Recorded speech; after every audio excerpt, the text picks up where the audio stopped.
Totoo yan, alam na lahat ng basketball na varsity at saka mga dancer, may scholar yan. Yung scholar doon, ibig sabihin, mababawasan ng 30% yung binabara. Parang alam ko na kung saan papunta yung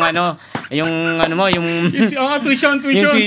Yung tuition, totoo yan kapatid. Totoo, nangyari sa akin yan. Lahat ng pinasukan ko, magbabayad ako ng tuition. Kunyari, lumabas doon, di ba? Lumabas doon. Babayaran na kasi ni mama yun. Kunyari, 35K.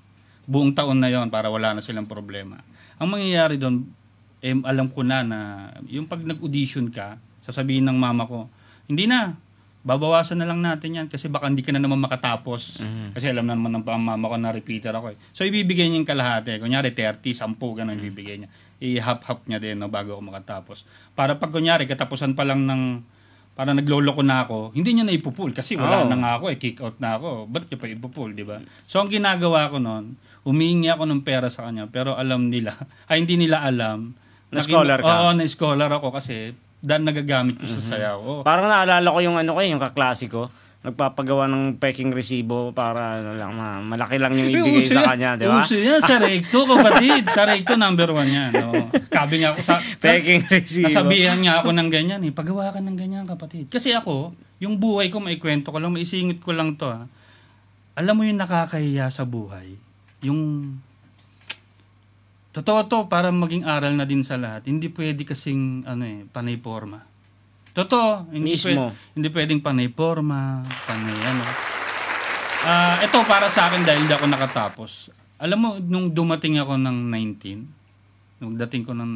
sabi ko nung gagawin kong trabaho, hindi naman pwedeng panay sayaw lang. Ito, aminin ko to Hindi pwedeng panay sayaw lang. Kailangan may aral talaga sa school.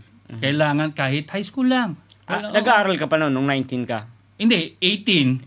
Hanggang 18 ka lang. Oo, 18. Hanggang, kasi 5 taon Tapos, 5 years akong repeater, tapos 1 taon ako sa sa bahay, home study. Hindi na ako, Kasi nangyari nun, dumating sa point na nakakaiya ng humarap sa ibang tao.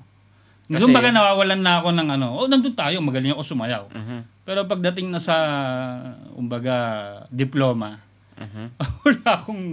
wala akong maisagot. Kasi may ganun May mga tropa kang minsan ang hinahanap hindi yung talent Totoo 'yan, 'di ba? Minsan mga rich kid, mga ganun minsan, 'di ba? Iba na yung mga topic nila.